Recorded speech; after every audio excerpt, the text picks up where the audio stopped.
Imagine you are sitting down to play a game of Monopoly with your friends, but there is a massive catch. Right. The rules of this specific game were written 4,000 years ago, and they are mathematically fundamentally designed to bankrupt you. Like completely rigged from the start. Exactly. It doesn't matter how well you roll the dice. It doesn't matter how strategically you try to buy properties, you know? Yeah. The mechanics of the board, the role of the banker, the way the money flows, it is all hard-coded to eventually funnel every single dollar directly into the hands of the bank, leaving you with absolutely nothing. Which is incredibly frustrating. Right. So when that inevitably happens, and you are sitting there bankrupt, do you blame yourself for playing badly? Or do you finally look at the rulebook and realize the game itself is rigged? That is a phenomenal way to frame it. Because most people, when they look around at the state of the world right now, they blame the players. Totally. They blame the politicians or the CEOs. Yeah, or their neighbors. Yeah. They rarely stop to question the underlying rulebook itself. And that is not just a board game analogy.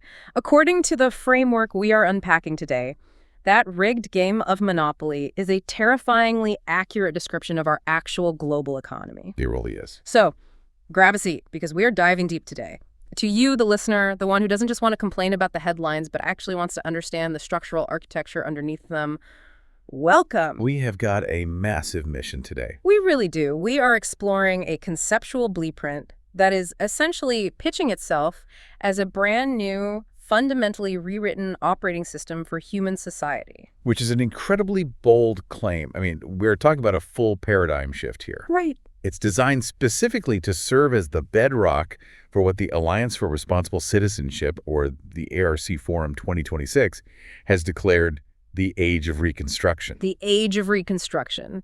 And to understand this, we have to look at this massive stack of research, socioeconomic analysis, and deep philosophical texts driving this initiative. A lot of material. It is. And the core argument binding all these materials together is pretty stark. Basically, incremental fixes are dead. Yeah, they just don't work anymore. Right. Like, we cannot just tweak the interest rates or patch a geopolitical treaty here or, put a carbon tax Band-Aid on an environmental policy there and expect the patient to survive. The current institutions are just straight up failing. They are. We need a fundamental ground-up redesign. And this proposed redesign is codified in a fascinating system called the Diamond A-Spire model. It is a complex model, but its underlying purpose is deeply practical. Like, this isn't some academic thought experiment designed to just sit on a library shelf. Oh, absolutely not. It is a functional roadmap for how we govern, how we work, how we educate our children, and how we interact with our environment on a daily basis. The entire goal is to transition humanity away from a system of constant, exhausting crisis management. Which we are all definitely feeling right now. Yeah, exactly. And move into a system designed for continuous organic adaptation. But before we can install this new operating system, we have to understand the bugs in the current one, right? We have to understand why the old apps keep crashing. We do. We have to look at the diagnosis. So why is the Monopoly board catching fire? Well, the texts we're looking at argue that our current societal OS is running on corrupted code.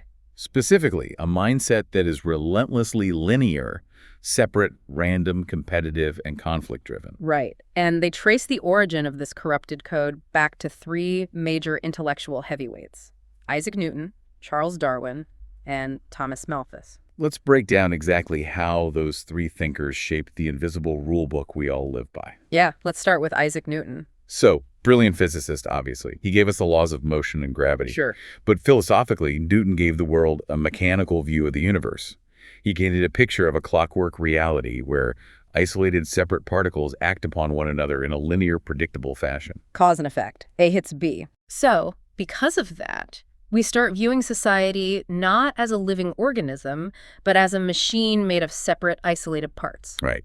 And then you add Charles Darwin to the mix. Darwin introduces the mechanism of evolution through natural selection. Which makes sense in biology. It does. But when that biological theory was absorbed into the cultural and economic mindset, which is often called social Darwinism, it created a really toxic narrative. Like, life is fundamentally a random, predatory struggle for survival. Yes. A solitary struggle. It becomes a zero-sum game. Yeah. Survival of the fittest. For me to win, you have to lose. Man. Which brings us to the third guy, Thomas Malthus, and he basically threw a match on that competitive tinderbox. He really did. Malthus was an English economist in the late 18th century, and he introduced the absolute terror of scarcity into the global consciousness. The terror of scarcity. Yeah. His core theory was mathematical. He said population grows exponentially, but food production only grows linearly. Oh, wow. So we're always outrunning our food supply. Therefore, he argued, humanity is forever doomed to outstrip its resources. There will never be enough pie. Famine, disease, and poverty are just inevitable natural checks on the population. So you combine those three perspectives. From Newton, we get separation and mechanical thinking. Right. From Darwin, we get ruthless, zero-sum competition. Yeah. And from Malthus, we get an underlying permanent panic over scarcity. Like, there's just not enough. And if you build a global economy on those three pillars, you get exactly what we have today, an operating system built on separation, competition, and a deeply ingrained fear. And we have historical data showing exactly where that specific cocktail of beliefs leads. We do. The framework heavily references the work of Jared Diamond, the historian who analyzed why massive civilizations completely collapse. Right. Diamond outlined 5 specific criteria for societal collapse. And I want to list these out clearly for you, the listener, because they are chilling when you hold them up to a mirror today. Very chilling. Okay, 1 is environmental damage, destroying the very resources you need to live. 2 is climate change, whether natural or human-induced. Yep. 3 is hostile neighbors and warfare. 4 is the loss of friendly trade partners or economic isolation. And 5, which is perhaps the most important, is how a society chooses to respond to its problems. And the devastating diagnosis presented in this new framework is that currently, under our Newtonian, Darwinian, Malthusian operating system. That's a mouthful. It is, yeah. Yeah. But under that system, global society is simultaneously failing on all 5 of those fronts. All 5. Yes. We are degrading the environment, destabilizing the climate, escalating global conflicts, fracturing global supply chains, and our institutional response has been largely paralyzed by political polarization. Okay, so we're failing the physical and political metrics across the board, but the framework takes us even deeper than just modern history to find the absolute root cause of this scarcity mindset. Yeah, it goes way back. This is where I had a massive aha moment reading through this material. They take us back 4,000 years to the biblical story of Joseph and the Pharaoh in the book of Genesis. Specifically, chapter 47. Right. And they don't frame it as a triumphant Sunday school story at all. They frame it as patient zero for our broken societal operating system. It completely flips the traditional narrative. Let's really unpack this because it changes how you see everything. Usually, we hear the story of Joseph as a tale as a brilliant visionary. He interprets the Pharaoh's dream, right? 7 years of plenty, followed by 7 years of famine. Yeah, that's the classic story. And he advises the Pharaoh to store up grain during the good years so they don't starve during the bad years. It sounds like great management. Right. He saves Egypt. He's the hero of the story. But the text asks us to look past the dream interpretation and look at the actual granular economics of what Joseph did during those famine years. Because it wasn't a charity operation. Not at all. He didn't just give the stored grain to the starving people. The grain belonged to the Pharaoh. So, in the first year of the famine, the people ran out of money buying the food that they had originally harvested. Wait, they had to buy back their own harvest? Yes. So the wealth is immediately transferred from the populace to the state. Exactly. But the famine continues. The people have no money. So what does Joseph do? He says, trade me your livestock for food. Oh, man. So the people trade away their horses, their flocks, their herds. The means of production and transportation now belong to the state. But the famine is still going. Right. The people come back and say, we have nothing left but our bodies and our land. Buy us and our land for food. And Joseph does it. He buys all the land of Egypt for the Pharaoh. Yes, he does. And he literally moves the people into cities, turning them into serfs. He enslaves them to the state in exchange for basic survival. And then comes the final permanent lock on the system. Joseph gives them seed to plant, but institutes a permanent 20% tax on all future harvests that must be paid directly to the Pharaoh. Wow. This is the crucial moment. The text identifies this as the birth of the famine mindset. The famine mindset. Yeah. It is the moment a society institutionalized the idea that citizens must surrender their personal sovereignty, their property, and the fruits of their labor to a centralized elite power just to guarantee their basic security. It is wild when you sit with that for a second. I mean, we use the term real estate today without even realizing that it originally stems from royal estate. Exactly. The concept that the land ultimately belongs to the crown, the state, the pharaoh, and you are just paying a tax to exist on it. It's deeply ingrained. We've been running the exact same systemic serfdom program for 4,000 years. We just swapped out the title of pharaoh for kings, emperors, prime ministers, and modern governments. It is the ultimate centralization of power, and it's completely justified by that Malthusian terror of scarcity. So, going back to my monopoly analogy, if the game is designed to consolidate all wealth and power to the banker, and we've been playing this way since ancient Egypt, I have to ask, is this just human nature? That's the big question. Like, are we biologically wired to dominate, hoard, and consolidate power? Or is this genuinely just a software error, a bad line of code we can actually rewrite? The foundational premise of the ARC 2026 reconstruction is that it is entirely a software error. Really? Yes, it is a learned behavior. It is a cultural genetic memory of fear that we have inherited, but it is not our fundamental nature. Okay, that is somewhat hopeful. It is. And to explain exactly how this error functions mechanically in our daily lives, the framework introduces a concept called the gray diamond. Okay, let's visualize this. Walk me through the mechanics of the gray diamond. So imagine a large diamond shape. This shape represents a continuous 8-step process cycle that governs how human beings accomplish anything. Okay, an 8-step cycle. The 8 steps are define a task, plan, develop, implement, assess, reflect, learn, and character. That sounds like a fairly standard project management loop, actually. You figure out what to do, you plan it, you do it, you look at how it went, you learn from it, and that shapes who you are for the next time. Precisely. It is universal. Yeah. But here's where it gets systemic. This 8-step cycle doesn't exist in a vacuum. It operates across the 4 main spheres of human society. Which are? Politics, economics, the physical environment, and the social milieu. Let's map those spheres onto the diamond shape so we can picture it. Right. So in a healthy functioning system, politics sits at the top of the diamond.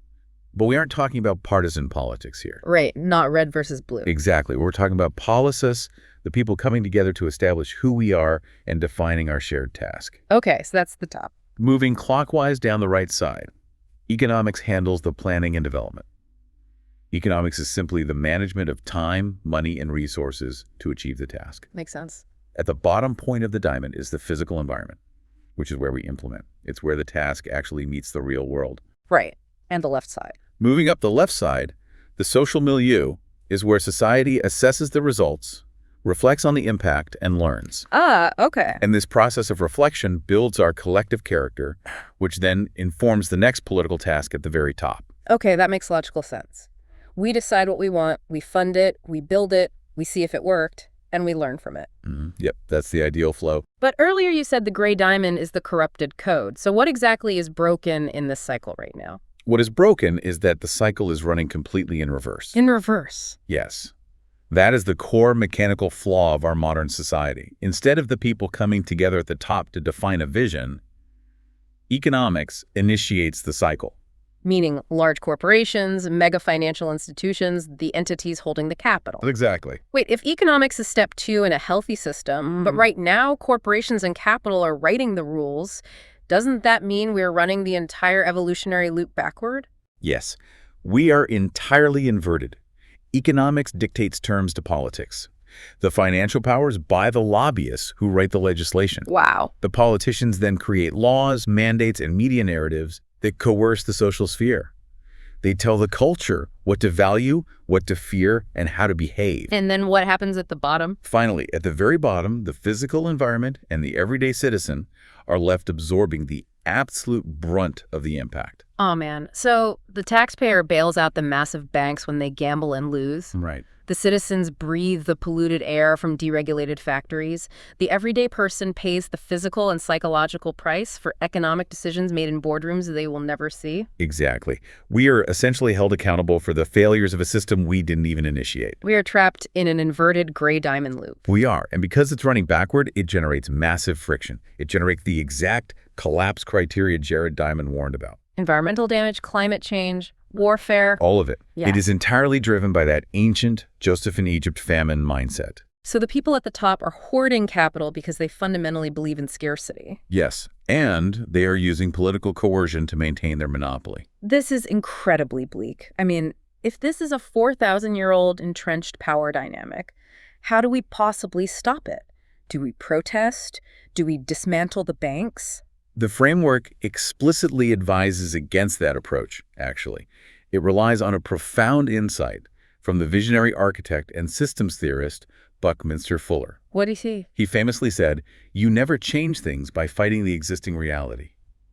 To change something, build a new model that makes the existing model obsolete." Don't fight the old system, just out-evolve it. Exactly. Fighting the gray diamond only feeds it more energy, more conflict, more of the exact friction it uses to justify its existence. Right, you're playing their game. Exactly. Instead, the Age of Reconstruction demands that we build a new system. And the framework argues that the catalyst for this new system has already occurred. Oh, really? Yeah. If the gray diamond is the shadow, the scarcity, the fear-based loop, well, the global events of the early 2020s acted as a massive pressure cooker. Okay. And what do heat and extreme pressure create? Diamonds. Diamonds. Exactly. The intense global pressure forced a paradigm shift. We are now capable of moving from the fear-based gray diamond to a courage and love-based model called the red diamond. Okay, let's step into this new model. We're moving from a society built on the fear of scarcity to one built on courage and love. Yes. That sounds wonderful, but cynically, it sounds a bit like a bumper sticker. I know, it does. What does that actually look like mechanically? How does the red diamond operate differently? First, the red diamond corrects the flow. The cycle stops running backward and begins running in the correct forward direction. Okay, so top down again. Right. But more importantly, the red diamond upgrades the very terminology of our four societal spheres to reflect a much higher frequency of human thinking. The words themselves change. Yes. In the red diamond, the word politics is discarded. The top point of the diamond becomes about vision. Vision. It is no longer about partisan bickering, red versus blue, or coercive power. It is strictly about defining a shared, elevating future. Okay, and what about economics on the right side? Moving to the right, economics transforms into exchange. Exchange, meaning it's no longer about hoarding wealth or extracting value, but about ensuring a fair, continuous flow of energy, ideas, and resources. Precisely. It's a flow. Ah. At the bottom, the physical environment expands to become our total context. Context. Yes. This acknowledges that our environment isn't just the trees and the oceans anymore. It includes our digital landscapes, our virtual communities, the total context of our modern lives. That makes a lot of sense. And the left side? Finally, on the left side, the social milieu evolves into the driver of our collective evolution. Evolution. We aren't just existing as a society. We are consciously evolving together through reflection and learning. To ground this, the texts merge this red diamond structure with two incredibly famous real-world management philosophies. Right, they really anchor it. They aren't just making this up from scratch, they are pulling from proven systems logic. They bring in Peter Senge's fifth discipline and Simon Sinek's golden circle. Let's break those down, because this is where the theory hits the pavement. Yeah, let's start with Peter Senge. In the 1990s, Senge wrote the fifth discipline, which basically became the Bible for creating a learning organization. It really did. He argued that for any group of people to truly succeed and adapt, they need to master 5 disciplines: systems thinking, personal mastery, mental models, team learning, and shared vision. And how do those map onto the red diamond? Beautifully, actually. Senge's concept of personal mastery, which is the commitment to continuous personal growth and deep self-awareness, maps perfectly to the character step on the left side of the diamond. Okay. Team learning maps directly to the planning and development phase on the right side. And shared vision obviously maps to the very top point of defining the task. So Senge was essentially describing the forward-flowing red diamond cycle decades ago. He was. And then there is Simon Sinek. I think almost everyone has seen his TED Talk on the Golden Circle by now. Yeah, start with why. Yes. Sinek points out that most companies and most people know what they do. Some know how they do it, but very few know why they do it. And he argues that people don't buy what you do, they buy why you do it. Exactly. So where does the why live on the diamond? Where does it live? The red diamond places the why right at the character and learn steps on the left side. Right. Your deeply held beliefs, your values, your personal mastery, that forms your why. I see. And in a correct forward-flowing cycle, your why drives your vision at the top. That vision dictates your how, which is the planning and exchange on the right. And that leads to your, what, the actual implementation at the bottom in your context? Yes, it shifts human endeavor from a reactive, crisis-driven state into a deeply inspired, proactive state. Okay, I understand the mapping. But I am a practical person. Moving from linear Malthusian thinking to cyclical, collaborative, red diamond thinking still sounds highly theoretical. Does this actually work in the grit of the real world? It does. The framework actually provides a phenomenal, highly specific case study of this red diamond process in action. It's about an alluvial diamond mine. Yeah, that's a great example. Walk us through exactly what happened there. So the author of the source text details their time consulting at a massive alluvial diamond mine. When they arrived, the mine was a textbook example of the broken linear gray diamond. In what way? They were stuck in a perpetual state of crisis management. What was the actual mechanical failure happening on the ground? The problem was heavily siloed departments operating with conflicting linear goals. But they weren't talking to each other. Exactly. You had production, logistics, stores, and maintenance. Production's only goal was to run the machines 24/7 to hit tonnage targets. Just produce, produce, produce. Right. Maintenance's goal was to keep costs down. So maintenance wouldn't proactively service a machine because it costs money and stopped production. Oh, I see where this is going. They literally waited until the machine physically broke down. Cause and effect. Newton's clockwork universe, but the clock is broken. Exactly. When the conveyor belt inevitably snapped, production halted entirely. Panic ensued. Right, because they're losing money by the second. They would call the store for a replacement part.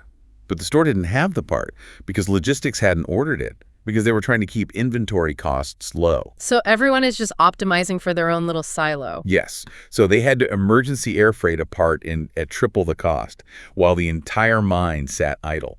Everyone was stressed, fighting and pointing fingers. What a nightmare. Operating this way, they had an average production rate of 69%. Which is an absolute disaster for a capital-intensive operation like a mine. So how did they implement the red diamond to fix it? They forced a cyclical, integrated process. They took down the silos. They instituted daily and weekly cross-departmental alignment meetings. So they actually started talking. Yes, they forced production, maintenance, and logistics to share a single vision. Instead of waiting for a breakdown, they used data to anticipate wear and tear. So they moved from reactive to proactive. Yes, they communicated linearly ahead of time. They'd say, this belt will fail in 400 hours. Logistics? Order the part now with standard shipping to save money. Brilliant. And production? We're scheduling a 2-hour maintenance window next Tuesday. By moving the information in a continuous cycle, they eliminated the crisis entirely. And what were the results? By getting everyone onto this shared cyclical process, production jumped from 69% to 95%. Wow. But the most profound change wasn't the profit, it was the people. Really? The human stress levels plummeted. The culture shifted from a rigid, top-down, punitive hierarchy to what the text calls a heterarchy, or a synarchy. A synarchy? What is that? It's a networked, living, breathing system where information, responsibility, and respect flow freely among all nodes. That is a brilliant example because it shows that collaboration isn't just a moral imperative. It is mathematically and operationally superior to competition. It really is. But I have to throw a massive wrench into this works right now. Okay, let's hear it. Here is where it gets highly complicated for me. If the red diamond relies so heavily on human collaboration, shared vision, proactive planning, and deep reflection, how does the sudden, unavoidable explosion of artificial intelligence fit into this? Does AI accelerate this beautiful cyclical process, or does AI fundamentally break the diamond? That question is, without a doubt, the defining challenge of the Age of Reconstruction. And the texts are incredibly lucid on this point. Okay, what do they say? AI is not going to replace humans. But what it will do is ruthlessly, permanently expose which human skills actually matter and which ones are obsolete. Okay, break that down. How does AI map onto the diamond process cycle? If we look at the diamond shape, we can literally draw a vertical line straight down the middle, separating the right side from the left side. Okay, a vertical line. This line is the exact dividing line between human capability and machine capability. Let's look at the right side first. The right side of the diamond is the doing side. It contains task, plan, develop, and implement. It is the realm of execution. Right. And the reality is AI, robotics, and machine learning absolutely excel at the right side of the cycle. Yeah, they're built for it. They operate with speed, scale, and consistency that human biology simply cannot match. An AI can analyze millions of logistical variables for a supply chain, develop an optimized plan, and implement code across a global network in milliseconds. So the pure execution of tasks, the rote calculation, the logical if-then planning, that entire hemisphere of human endeavor is essentially being handed over to silicon. Precisely. If your entire value to society is based on memorizing data, analyzing spreadsheets, or executing repetitive mechanical tasks, your economic value is going to zero. That is a tough pill to swallow for a lot of people. It is. But here's the critical pivot. AI cannot cross the vertical line. Humans are strictly, biologically, and spiritually required for the left side of the diamond. And the left side is assess, reflect, learn, and character. Yes.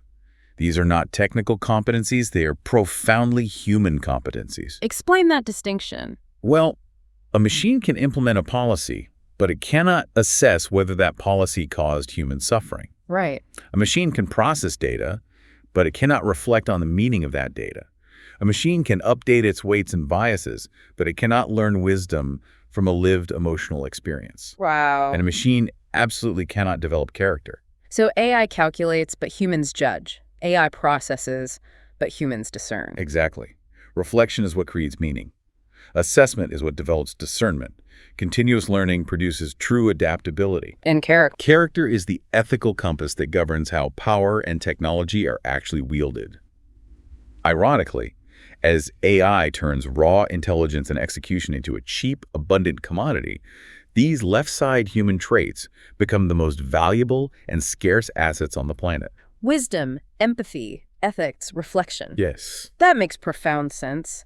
But the sources issue a massive blinking red light warning right here. They do. And it has to do with our current state of readiness for this shift. They point to a global literacy crisis. This part is so important. They cite World Bank data indicating that approximately 80% of children in many low and middle-income countries cannot read for meaning by the age of 10. 80%. I read that statistic and my heart sank. Because if you can't read for comprehension, you can't critically think. It is a terrifying reality when you view it through the lens of the diamond model. Reading for meaning is the foundational prerequisite for the left side of the cycle. Right, because how do you reflect if you can't comprehend? Exactly. Without reading comprehension, there is no ability to deeply reflect on complex ideas. Without reflection, there is no discernment. And without discernment. Without discernment, AI ceases to be a miraculous tool for human empowerment. Yeah. And instantly becomes an engine of human dependency and enslavement.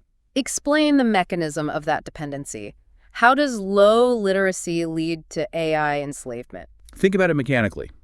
If a person cannot critically assess a piece of information, they cannot determine if it is true, false, biased, or manipulative. They just take it at face value. Right. If they lack the left side skills of reflection and character, they will completely outsource their thinking to the right side machine. They'll just ask ChatGPT what to do. They will ask the AI what to buy, who to vote for, what to believe, and how to feel.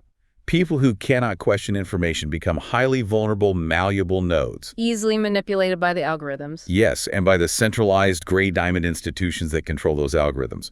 We return straight to the pharaoh. Man, so if we look at the future of the economy through this lens, future jobs aren't going to be about producing output because AI does that effortlessly. No. Future jobs, the roles that will command respect and resources, will be entirely based on left-side skills, coaching, ethics, stewardship, systems thinking, human governance, mediation. They will revolve almost entirely around relational intelligence, trust, and helping organizations and communities make wiser, more holistic decisions. I have an analogy here. If AI is this ultimate million-horsepower engine, human character is the steering wheel and the brakes. That's a great way to look at it. But what happens if the driver is asleep at the wheel? I mean, look at our current global education system. It was designed during the Industrial Revolution. Yeah, it's very outdated. It is largely built on rote memorization, repetitive tasks, obedience to the bell, and standardized testing.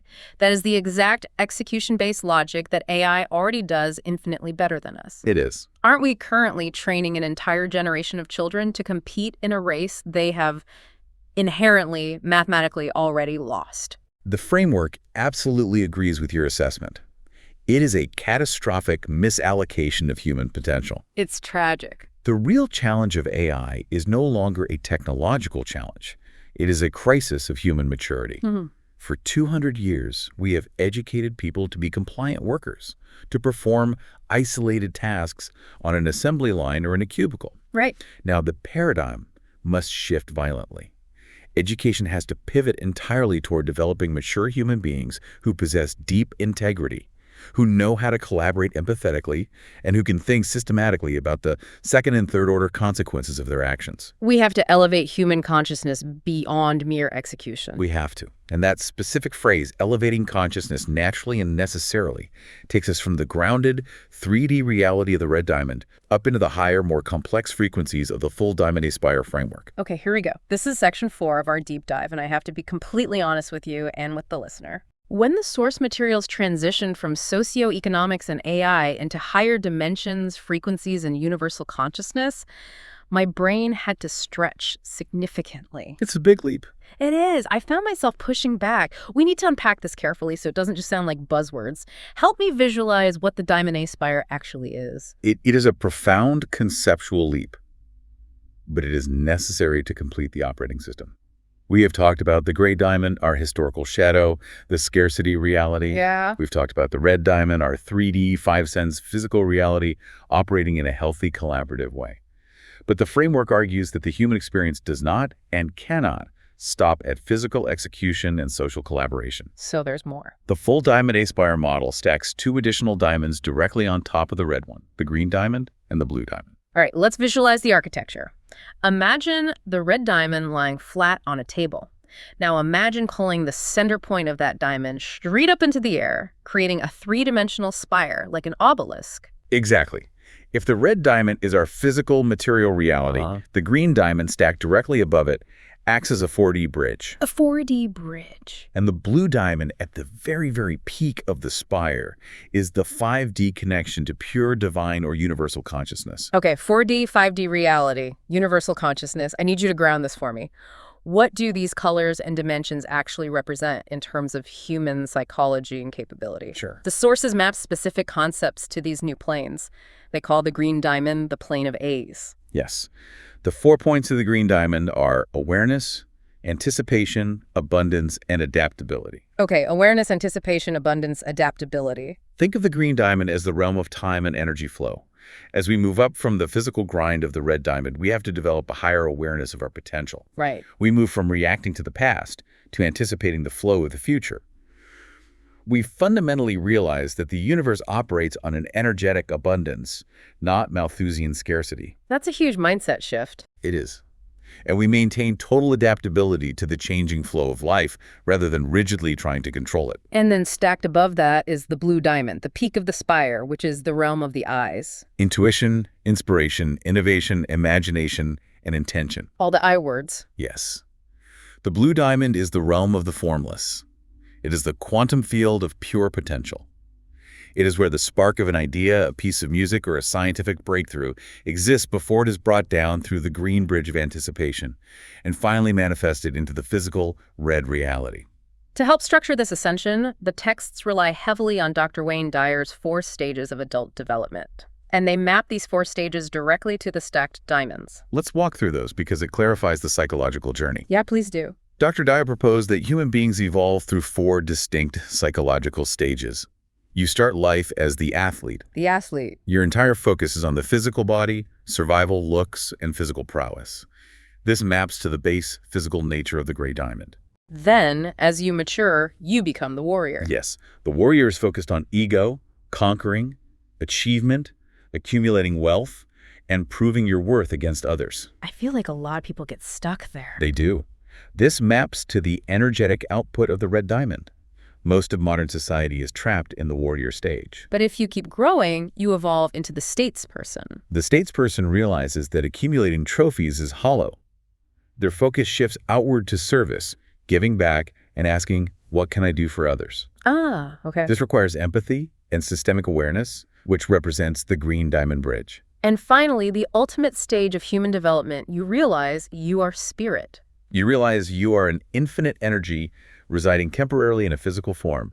You are deeply connected to the source of all life. This is the blue diamond. Now, what's fascinating here, and what keeps this from just being an escapist philosophy, is where the framework says the human experience is actually meant to be lived. Right, this is crucial. They argue we aren't supposed to live purely in the blue diamond. We aren't meant to just be floating ascetics, meditating in a cave, ignoring the suffering of the world. Absolutely not. The framework explicitly states that the optimal zone for human functioning is the heart center. The heart center. The heart center is the exact, specific intersection point where the top of the physical red diamond meets the bottom of the metaphysical green diamond. So right in the middle. It is where grounded, pragmatic physical reality meets divine, abundant inspiration. Grounded inspiration. I like that. And this brings us back to a massive existential danger regarding artificial intelligence that the sources highlight. Yes, the AI threat to creativity. Right now, AI isn't just crunching supply chain numbers. It is generating highly realistic fake art, writing poetry, mimicking human voices, and composing music. It is attempting to imitate the blue diamond. And the framework views this as incredibly, profoundly dangerous. Why is it so dangerous? The blue diamond, imagination, intuition, inspiration, is the realm of pure human creativity. It is our direct umbilical cord to universal consciousness. Okay.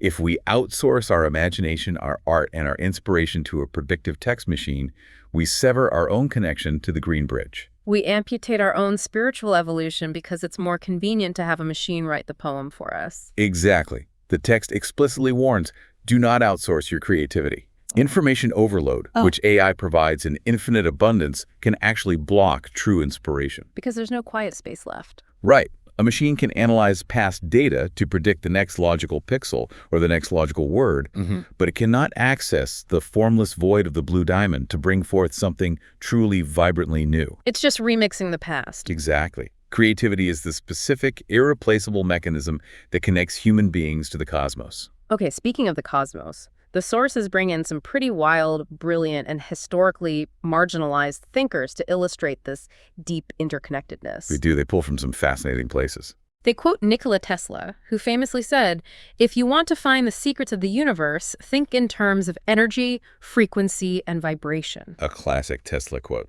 They dive into Veda Austin's experiments, which claim to show that water has memory and physically responds to human intention and emotion. Yeah, the water memory stuff is wild. They even detail Walter Russell's alternative periodic table, which isn't a flat grid like we learned in chemistry class, but a spiraling, continuous flow of elements based on changing frequencies. And they visually anchor all of this esoteric physics using ancient sacred geometry. Like what?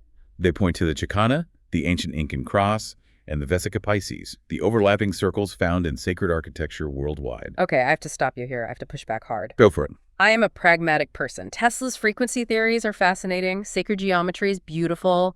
Water memory is, well, controversial. Very controversial. But how does any of this esoteric mysticism actually help us build a new societal operating system for 2026? How does knowing about an Incan cross help me fix inflation or a broken healthcare system? I'm struggling to see the practical utility. That is the perfect question to ask. And it is exactly why the framework includes these concepts. It is not asking you to become a mystic. It is asking you to fundamentally break your addiction to Newton's mechanical worldview. Break the mechanical worldview? How? By understanding that these ancient symbols and fringe scientific theories are pointing at the same underlying truth. The universe is not made of separate, isolated, dead parts clashing against each other. Okay. It is an interconnected, living, resonant field. The Chicana and the Vesica Pisces aren't just pretty 2D art. They are literal representations of the 3D energetic toroidal fields that surround the human heart, the Earth, and galaxies. So they're maps of energy. Yes. The practical utility is this. If you understand that society is a living, energetic ecosystem bound by frequency and flow, you stop trying to fix it with a hammer. Right. You stop trying to hoard resources because you realize hoarding blocks the flow. And blocked flow creates disease both physically and economically. You realize that your intention, your why, physically ripples through the system. Okay, that makes sense. It's a psychological and operational paradigm shift. Which brings us to the ultimate question for you, the listener. How do we actually do this? Yeah, you can't just meditate on a mountain. We still have laundry, mortgages, corporate jobs, and political elections. How do we practically maintain this green and blue connection while living in a very real, very demanding, often brutal red diamond reality? That practical translation is the entire mandate of the ARC Forum 2026. Okay, let's get into the ARC Forum goals. The Age of Reconstruction isn't about escaping reality. It's about dragging these high-minded principles of abundance, flow, and shared vision down into the very real dirt of everyday societal mechanics. Right, making it real. It is about deploying the Diamond A-Spire as a working legislative and economic operating system. Let's look at the specific stated goals of the ARC Forum 2026. They are calling for radical new approaches to 6 main pillars. What are the 6? Environmental stewardship, governance, long-term child-centered families, energy and resources, societal balance, and responsible citizenship. And their core argument is that you mathematically cannot achieve those 6 goals using the old linear gray diamond OS. You just can't. You cannot legislate a healthy family using Malthusian economic pressure. You cannot govern effectively using Newtonian top-down mechanics. To explain how this new governance works, the sources use a beautiful metaphor right at the beginning of the text, a murmuration of starlings. I love this metaphor. If you've ever seen a video of this, it's breathtaking. Millions of birds flying together in the sky, shifting, turning, swooping at high speeds, creating these massive fluid shapes without ever colliding. And how do they do that? Do they have a single pharaoh bird at the front shouting orders on a megaphone? Do they have a centralized planning committee? Oh. No. The physics of a murmuration are fascinating and highly instructive for human governance. In a murmuration, each individual bird is only paying attention to the 7 closest birds around it. Just 7. When one bird turns to avoid a predator, the 7 birds next to it instantly react, and that information cascades through the entire flock in milliseconds. Instantaneous local adaptation rather than delayed top-down mandates. Exactly. If you have a rigid top-down hierarchy and the leader makes a mistake and turns left, the bird in row 8,000 doesn't find out until it's too late and the system crashes. Right. The murmuration metaphor represents decentralized, highly connected local governance. The Diamond A-Spire inherently dismantles the pharaoh model. So we share a vision at the top, but execution is local. Yes. By establishing a shared vision at the top but allowing cyclical exchange and context at the bottom, local communities are empowered to govern their own specific context based on immediate local feedback while still moving in harmony with the global flock. And the framework gets incredibly granularly specific about how to change the flow of energy to support this murmuration. And when we say energy in a society, we mean money. Yes, money is energy. The texts propose a... The 1% transaction fee acts like a water wheel in that river. Right. It generates the power needed to fund the state, the roads, the water grids, the defense, simply by harnessing the natural kinetic movement of the economy. And how does that change the psychological incentive structure of the players? It changes everything. Right now, individuals and corporations are heavily incentivized to hoard money in offshore accounts or complex tax shelters to avoid the 30% or 40% penalty of income or corporate tax. Yeah, hiding the money. Under a transaction fee model, if you hoard your money, you pay no tax, yes, but your money loses velocity and economic utility. What if you spend it? If you spend it, invest it, and move it, you contribute micro amounts continuously and painlessly. It completely removes the friction of annual tax filings, eliminates the massive bureaucracy of the IRS, and aligns the economy with the natural green diamond flow of the universe. It keeps energy moving. It's an elegant mechanism, honestly. To conceptualize this entire massive shift, the sources map the 12 points of the full Diamond A-Spire directly onto Joseph Campbell's famous hero's journey. The hero's journey, yeah. They are explicitly stating that this age of Reconstruction isn't just about passing a few new tax bills in Congress or writing a new AI policy. It is a literal cultural hero's journey. Humanity is currently at the stage where we must face our shadow. The gray diamond, the fear, the entrenched scarcity, the feral mindset, that is the dragon we have to slay. Right. We have to learn new left-side human skills, cross the threshold of uncertainty, and return to our communities with the elixir, which is this new Aspire framework of abundance, collaboration, and spiritual maturity. I hear that. I see the beauty of the blueprint, but I have to bring us back to Earth for a moment. Sure. Anyone who has ever updated the operating system on their computer or their phone knows that transitioning to a new OS is always a nightmare. Oh, it's the worst. It is never smooth. You always lose some files, the interface feels weird, and inevitably some old apps, the ones you rely on, absolutely refuse to work on the new system. That's a great point. What are the immediate, visceral, growing pains society is going to face when trying to install this Diamond A-Spire OS? Especially considering that the old gray diamond institutions, the massive legacy corporations, the entrenched political machines, the central banks, they are going to fight tooth and nail to keep their power, right? They aren't just going to hand over the rulebook. You are entirely correct. The transition is inherently volatile. But the crucial, sobering insight from the sources is that we aren't waiting for the growing pains to start. We are already drowning in them. We're already in it. Yes. The geopolitical instability, the runaway economic inflation, the absolute collapse of public trust in legacy media and institutions. That is the sound of the old gray diamond system physically breaking down. The old apps are already crashing. Exactly. The heat and pressure are already here. The breakdown of the old is the prerequisite for the breakthrough of the new. But the system will fight back. It will, but it's mathematically unsustainable.